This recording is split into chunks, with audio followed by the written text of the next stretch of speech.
Good morning বন্ধুরা, তোমাদের সবাইকে কেমন আছো তোমরা সবাই জানিও। আমি আছি, ভালোই আছি। তো গতকালকে আমি কোনো ভিডিও শেয়ার করিনি, গতকালকে না মানে গত পরশু দিন। তোমরা গত পরশু দিনের ব্লগটা পেয়েছিলে। তো যাই হোক, একদিন আমি ভিডিও করিনি, মুখের অবস্থা খুব খারাপ ছিল, কথা বলতে পারছিলাম না দাঁতের জন্য, ডাক্তারের কাছেও গিয়েছিলাম। তো সেই কারণে সব মিলিয়ে ভিডিওটা করা হয়নি। আজকে সকালবেলায় উঠে ওষুধ খাচ্ছি, বসে রয়েছি সোফার ওপর। আমার কর্তা উঠলো, ও ভাবলো আমি হয়তো শরীরের জন্য আজকেও কোনো ভিডিও করব না। উঠেই বলছে যে কী ব্যাপার, তুমি ভিডিও করোনি আজকে, এখনও ভিডিও শুরু করোনি? বললাম কি না, আজকেও কি হবে না? বললাম কে বলেছে হবে না, সব হবে, সবে তো সকাল। আর মা আজকে সকালে সব কাজ ছাড়লো, মানে ঘর ঝাড় দেওয়া, ঘর মোছা। আমি শুধু কটা কাচাকুচি করলাম বাইরে গিয়ে। একটা মানুষ চোখের ওপর কাজ করবে, যতই শরীর খারাপ হোক কেমন একটা যেন লাগে। পারি না বসে থাকতে, কষ্ট হলেও করি, বেশি না পারলে অল্পটাও করি, সবই করবো। রান্নাবান্না কালকে কিছুই করতে পারিনি। তো যাই হোক, এখন একটু বসবো, তারপরে দেখি সকালের কি খাবার করা যায়। আমারও তো সকালের ব্যথার ওষুধ টষুধ আছে, ওগুলো না খেয়ে হালকা খাবার খেয়েও খাওয়াটা উচিত না, ডাক্তার বলেই দিয়েছে, অ্যান্টিবায়োটিক দিয়েছে। আর ও চা খেতে গেল, ততক্ষণে আমি বিছানাটা তুলে ফেলি, ঘরের বিছানা। কালকে সারাদিনটা একরকম ঠাই শুয়ে নয়তো বসে, ডাক্তারখানায় যাওয়া ছাড়া। কালকেই ভাবলাম যে আজকে সারাটা দিন আমি ঠিকঠাকভাবে কাজকর্ম করব, তারপরে যা যা করণীয় প্রত্যেক দিনের সেগুলো করব। মানে পেরে উঠছি না, এত কষ্ট হচ্ছে, পেরে উঠছি না আমি। তো আমি ওষুধ খেয়েছি, ঠিক আছে, যদি ব্যথাটা কমে তো চেষ্টা করব যেন সংসারের সমস্ত কাজ, রান্নাবান্না, সবাইকে খেতে দেয়া, এগুলো করতে পারি। খুব কষ্ট হচ্ছে, খুব। কালকে ডাক্তারবাবু বললেন যে এটা তো আক্কেল দাঁতের ব্যথা, এই ব্যথা সাংঘাতিক, এই অবস্থায় দাঁত তোলা যাবে না, দাঁতটা তুলতেই হবে। আমি চেয়েছিলাম দাঁতটা না তুলিয়ে যদি ব্যথাটা কমতো, দাঁত তোলালে চোখের পক্ষে সেটা ভালো না, সেটা জানি। তারপরে আমার কতটা কি লাগবে, তারপরে একটা দাঁত তোলা মানে পাশের দাঁতগুলো সাপোর্টহীন হয়ে যাবে কিনা, মানে নানান রকম চিন্তা ভাবনা দিয়ে বললো আক্কেল দাঁতের আমাদের তেমন কোনো কাজ নেই। এবার বিশেষ অসুবিধা যখন হচ্ছে, না তুললে না আমাকে তুলতেই হবে, কিছু করার নেই। বললো আমি ভালোভাবে তোলার চেষ্টা করব, যদি হয় তো ভালো, মনে হচ্ছে যেন হবে না, না হলে ওই মাড়ির মধ্যে চাপা পড়ে রয়েছে না, ওইগুলোই তো বুঝতে পারছো। আর ডিটেলসে বললাম না কি করে তুলবে। তো আগামী সপ্তাহে যেতে বলেছে। গতকালকে ছিল হচ্ছে শনিবার, আজকে রবিবার। হ্যাঁ, আগামী সপ্তাহে 5-6 দিন পর গেলেই হবে। কি করে কি করবো, আমার এখন থেকেই টেনশন হচ্ছে। অন্যদিন মাছ আলাদের হাঁক পাওয়া যায়, আজকে সেটাও পাওয়া যাচ্ছে না। মনে হচ্ছে যেন সকাল থেকে আসেই নি, এদিকে 9টা পার হতে চললো। আমার কর্তা নিজে একা একাই বলছে খয়রা মাছ আনবো না, থাক, খয়রা মাছ আনলে তোমার আবার বসে বসে বাঁচতে হবে। দিয়ে আমার বলছে কি আনবো, যা পাও তাই আনো, আমাকে আর জিজ্ঞাসা করতে হবে না নতুন করে যে কি আনবা। খয়রা মাছ আনলেও বসে বসে বাঁচবো, বড় মাছ আনলেও রান্না করব, ছোট মাছ আনলেও রান্না করব, আমার কোনো বাজবিচার নেই, যা এনে দেবে তাই রান্না করব। আজকেও আকাশে বৃষ্টি হবে মনে হচ্ছে, মেঘ করেছে এখনই। হ্যাঁ, ভাত বসালাম। তুমি ঘুমিয়েছিলে, আবার তোমাকে কি বলবো? কোথায় ঘুমিয়ে, যন্ত্রণায় শুয়ে তো ছিল, রেস্ট তো নিচ্ছিলে না। আমি তো বললাম দুপুরে রান্না করছি না। এটা এখন দোকান থেকে আসলাম, ডিম নিয়ে আসলাম, ডিম আর ডাল, মানে ডালটা ভাতে দিয়েছি, এখন আলু ভাতে দেয়নি, মানে ডিমও ভাতে দেয়নি। আলুটা কেটে ভাতে দেবো, আর ডিমটা ভাতে, আলু ভাতে, ডাল ভাতে, আর একদম গলা গলা ভাত, যাতে ও খেতে পারে, তার জন্যে সেই ব্যবস্থা করে অল্প কিছু চাল দিয়ে চাপালাম। চালটা ধুয়ে দিলাম হাতে, এই মাত্র কিছুক্ষণ হলেও চালটা ধুয়ে দিলাম, আর ও দেখো উঠে চলে এসছে। ভাত তো চাপিয়েছে মানে 1 ঘন্টা হয়ে গেল, এখনো হয়নি। এখনো হয়নি, মানে নরম হয়নি। ও ইস, কত চাল দিয়েছে। ভাত গোটা ওটা আছে, একটু বলুক।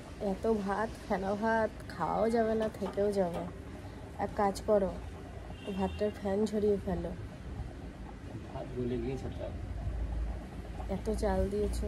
ওটাই আর কি। দুপুরবেলা খেয়ে নেবো। সারা বছর আমি রেঁধে খাওয়াই, তখন আমার মুখটা হাসি থাকে, আর একবেলাও আমাকে রেঁধে খাওয়াতে গিয়ে এখন হাসছে, তাই মুখটাকে কেমন করে রেখেছে, এরকম করে রেখেছে, দেওয়া বললাম তাহলে খাবার বাড়ি তুমিও খাবা। না না আমি পরে খাবো। আমার খেতে বললো তো আমার খেতে লাগেনি দিয়ে আমি বলেছি ওই কথাটা, দিয়ে হাসছে যাতে কিছু মনে না করি। খেপি একটা খেপি, বড্ড খেপি, কি বলবো আর কিছু বলার নেই। তা নাও পারো। বাড়তে বাড়তেই 10টা বেজে যাবে। ওই ধরো গরম ভাত, তার মধ্যে আলু সিদ্ধ, ডিম সিদ্ধ দেওয়া আছে, ডাল ভাতে দেওয়া আছে, ওগুলো বের করে মাখবো, টাইম লাগবে না? আমার হাতে কিন্তু এখন কিছু কেউ দেখতে পাচ্ছ? কোনো কিছু লেখা আছে? নেই তো, কিন্তু দেখবা এখনই লেখা দেখতে পাবা, তাই তো? এই যে এস আর, মানে ওই লিখছিল, ও আরটা লিখে থুয়েছে, দিয়ে আনলাম সাধারণ এস লেখ, দিয়ে আমি খালি চোখে দেখতে পাচ্ছি না, বলছে দেখো লাইট মেরে তোমাকে দেখাবো। মানে ওই পেনেরই কালি, আবার ওই পেনেরই লাইট, ও দুটো জিনিস নিয়ে এসছে দিয়ে আমাকে দেখাতে। সকালবেলা আমি রান্না করলাম, সে তো তোমরা দেখলে, খাওয়া দাওয়া করলাম, দুজনে একসাথে খেলাম ফেনা ভাতে ভাত। আর এখন বাজে বেলা 12টা। এখন তো দুপুরবেলা রান্নার টাইম নয়, বেলা 10টায় চাপালে 12টা 1টার মধ্যে রান্না হয়ে যায়, এটা হচ্ছে টাইম। যেহেতু সকালে খাবারটা অনেক লেটে করেছি, তার জন্যে এখন যাই একটু বাইরের দিকে, যদি মাছ পাই মাছ দেবো, নাহলে কিন্তু আবার সেই ঘুরে ফিরে ডিম নয়তো সয়াবিনের তরকারি করব। তা ওই রান্না করবে। আর দেখো সকালবেলা যে লঙ্কা গুঁড়া নিয়ে এসছিলাম, তুলতে ভুলে গিয়েছি। ওই যে লঙ্কা, মানে শুকনো লঙ্কার তেল এখানে রেখে দিয়েছি, সেই সেরকমভাবেই পড়ে আছে, আর সাথী ঘরে আছে। এখন যাই তাহলে একটু বাজারের দিকে, আমাদের বাজারে পাবো টুকটাক মাছ, একটু যদি দরকার হয় এখন হয়তো পাবো, কারণ বিক্রি সম্পূর্ণ হয়নি, কিছুটা থাকে। আর যদি না পাই তাহলে সয়াবিন ঘরে আনা আছে, ডিমটা নিয়ে আসবো, থালি হয়ে যাবে। সর্ষে বাটা দিয়ে চন্দনা মাছের ঝাল রান্না হয়েছে, তবে এই মাছটা আমার কর্তা দেখছি অনেক দিন পরই নিয়ে এসেছে। আমি গল্প করছিলাম যে খয়রা মাছের কথা, সমুদ্রের খয়রা, আর সকালের ভাতের মধ্যে লঙ্কা ভাজার বাটি বসানো রয়েছে, আর তার সাথে 2টো ডিম সিদ্ধ। কত চাল দিয়েছে বলো তো, ভালো লাগে। এই ভাত পান্তা থাকছে আর কেউ খাচ্ছে না। স্নান কমপ্লিট হলো, এখন বেলা 3টে মতো বাজে, আর কিছু বোতল খালি ছিল সেগুলো ভরে নিয়ে আসলো, আর আমি খাবার বেড়ে ঘরে নিয়ে গেলাম। সয়নের খাবার খাওয়া হয়ে গেছে? কি দিয়ে হয়েছে আজকে? মাংস। নাম শুনলেই ভয় লাগছে, খাওয়া তো দূরের কথা, মাংস, ছোলা, মটর, এগুলোর নাম শুনলেই ভয় লাগছে এখন। তো খেয়ে নেব। মাছ তো হয়েছে, তার সাথে ওবেলা ডিম সিদ্ধ, লঙ্কা সব দিয়ে দুপুরের খাওয়া দাওয়া হবে এখন। উল্টো নাইটি পড়েছ না?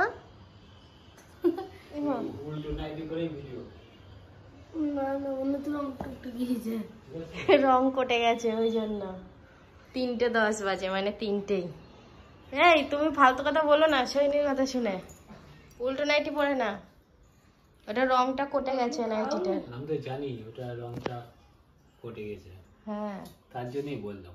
শরীরটা একটু ভাল লাগছিল বলে চোখটা লেগে এসছে, আর মায়ের এক বান্ধবী বৌমা বৌমা করে ডাকছে, দিয়ে হালকা হালকা কানে যাচ্ছে। দিয়ে ওনারা ঘরে এসে বসলেন, কিছুক্ষণ কথা বললাম, দিয়ে আমি জিজ্ঞাসা করছি, মাসি আমাকে কি অনেকবার ডেকেছিলেন? বলছে না না বাবা, 4-5 বার ডেকেছি।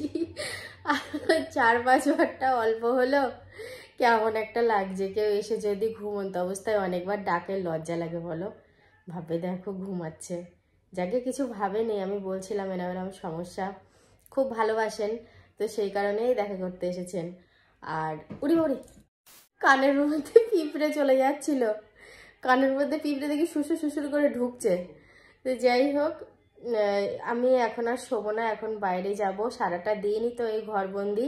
তবে একটা জিনিস আমি খুব ভালো উপলব্ধি করতে পারছি, যে একটা দিন, 2টো দিন, 1 মাস 2 মাস ঠিক আছে, দিনের পর দিন, মাসের পর মাস যদি অসুস্থই হয়ে থাকি না, এই সংসার আমার উপর এবার বিরক্তি প্রকাশ করবে, বলবে ধুর তোর কি শুধু এই শরীর খারাপই হয়, একটা ছেড়ে আর একটা ধরে।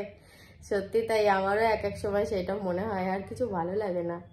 কর্তা ছিল, ওই দেখো সোফায় শুয়েছিল, সোফাটাকে খিচুড়ি বানিয়ে রেখে গেছে পুরো, 4-5 রকমের ডাল দিয়ে, এত চাল দিয়ে খিচুড়ি বানানো হয়ে গেছে। এই কভারগুলো পরালে এরকমই হয়, এই ঘর আর বাইরে দুটোই, একটুখানি বসলেই এরকম খিচুড়ি হয়ে যায়, ওটাকে আবার হাত দিয়ে টান করতে হয়। বিকেল টাইমটা এত আওয়াজ হয়, যেমন আশেপাশের বাড়ি থেকে গরু বাছুরে ডাকে, তেমনি বাচ্চা কাচ্চারা খেলাধুলা করে, তো সব মিলিয়ে কেমন একটু আওয়াজ হয়। তো আমার গলার সাউন্ডটা তোমরা শুনতেই পাবা না এখন কথা বললে। হাই উঠছে দেখো, ঘুমের ক্লান্তিটা যাচ্ছে না। ঘুমাচ্ছি তখনই যখন শরীরে শান্তি থাকছে, টুক করে ঘুমিয়ে পড়ছি, আর বাকি সময় তো আর কি বলবো। প্রত্যেক দিন আমি কমেন্টস চেক করি, তো সেই জায়গা থেকেই জানতে পারি যে কে কী মন্তব্য আমাকে করে, তার পরিপ্রেক্ষিতে কে কী বলে। তো আজকে সেরকমটাই আমার চোখে পড়লো। এটা সত্যি যে আমাদের যখনই একটু কিছু কেনাটেনা হয়, কিছু মানুষ শুধু বলে বাচ্চা নেই, বাচ্চার জন্য চেষ্টা করে না, শুধু এটা করে ওটা করে। আবার কেউ কেউ দুঃখ প্রকাশ করে, মানে বলার ভাব এক একজনের এক এক রকম। বলার ভাবেই বোঝা যায় যে কে কোন মানসিকতা থেকে বলে। তো যারা বলে বাচ্চা নেই, তো এদের ফুটানির শেষ নেই, তো তাদেরকে কয়েকজন আবার লেখে যে জীবনে কি বাচ্চাই সব, বাঁচতে গেলে কি বাচ্চার খুব প্রয়োজন? হ্যাঁ, বাঁচতে গেলে বাচ্চার অবশ্যই প্রয়োজন, বাচ্চা ছাড়া সংসার অসম্পূর্ণ। কিন্তু বাচ্চা যে সব সুখ নিয়ে আসে সেটাও নয়, কিছু কিছু দুঃখ থেকে থাকে যেগুলো বাচ্চা দিয়েও পূরণ হয় না। কি করব বলো, মানুষের তো 16 আনা সব সুখ পূরণ হয় না, বাকি 15 আনা ভগবান আমাকে পূরণ করে দিয়েছে, আর ওই 1 আনাটা খালি রেখেছে। চা খেয়ে হয় না, বাড়িতে এসে এখন ঢকঢকিয়ে জল খাচ্ছে। কেন, ওই কেটলিতে থাকে তো চাই, তো ফ্রি জল, ওগুলো খেতে পারো না? সেটা তো গরম চা, ওটা খেলে তো একটা জিনিস করবা, কি? ফ্রিজে লেবু রয়েছে দুদিন থেকে, কাটো খাই। লেবু? লেবু সেটা বলো, আমি তো আছি। ও তো আছে। কিন্তু কি ঠান্ডা তো কিছু হবে না, ঠান্ডায় খেলে কিন্তু আরো বেশি ক্ষতি হবে। আমি কি লেবুর গাদা পাহাড় খাবো নাকি? কাটো, মাও খাবে, সব খাবে। সন্ধ্যাবেলায় কারা কারা হরে কৃষ্ণ শুনতে পছন্দ করো?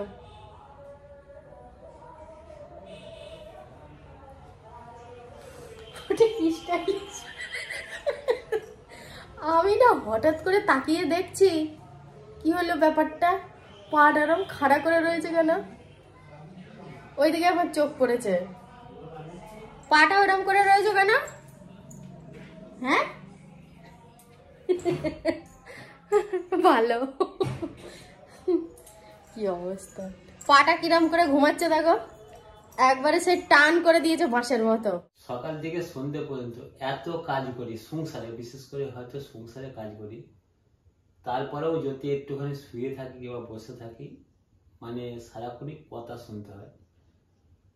তা আমি ভাবছি এখন প্যান্ট জামা পরে খেতে যাব। আজকে তোমার নিমন্ত্রণ আছে বিয়ে বাড়ি। ওটা আমি এখনো বলিনি যে যাব, কিন্তু এখন এখানটা পুরো শুয়েছিলাম, মানে আমি যতক্ষণ উঠে না বসলাম ততক্ষণ পর্যন্ত নিস্তার হলো না ও। আর ওর তো কালকে থেকে মানে দাঁতে যে প্রবলেমটা হচ্ছে, কালকে তো ডাক্তার দেখাতে নিয়ে গেছিলাম, সেটা তোমাদের বলেছি। তা ওই ডাক্তার দেখিয়ে নিয়ে এসো, ওর দাঁতে ব্যথা কমেনি। আমি আবার নতুন করে ট্যাবলেট নিয়ে এসে দিলাম, যদি কমে তো ভালো, আর কমলে অন্তত আমি একটুখানি নিস্তার পাবো, তাহলে আর খিটখিট করবে না। কারণ ওর হচ্ছে দাঁতে ব্যথা, ও কথা বলতে পারছে না, রান্না করতে পারছে না। তারপর আমি রান্না করলাম, সকালে দুপুরে রান্না আমি করলাম, বোন মাছের তরকারিটাও করে দিল, বোতলে জল ভরলাম। ওই জন্যই বলি আমাকে কদিন পাঠাও, আমি কিছু পারছি না, কিছু না। শ্বশুর বাড়িতে এরম ভাবে বসে থাকা শুয়ে থাকা আমার নিজের খারাপ লাগে, আমি ওখানে গিয়ে শুয়ে থাকবো, কিচ্ছু হবে না। শ্বশুর বাড়িটা যে নিজের বাড়ি, এটা ওকে আমি বুঝাতে পারছি না। ও বলছে বাপের বাড়িটা আমার কাছে নিজের বাড়ি, তা বাপের বাড়িতে যে আমি পাঠাবো, মানছি আমি পাঠালাম দুদিনকার জন্য, কিন্তু আমার যিনি শাশুড়ি মা আছে, সন্ধ্যে 7টার সময় ঘুমের ট্যাবলেট খেয়ে শুয়ে পড়ে, আর রাত্রি 3টের সময় ওঠে, তাহলে ওকে দেখভালটা করবে এটাকে। তুমি মেলা বকো না তো, তোমার এই কপচানোর জন্য না আমার মাথা ফাতা গরম হয়ে যায়। তুমি মোদ্দা কথা হলো তুমি পাঠাবা না, কোনো কারণ খুঁজবা না।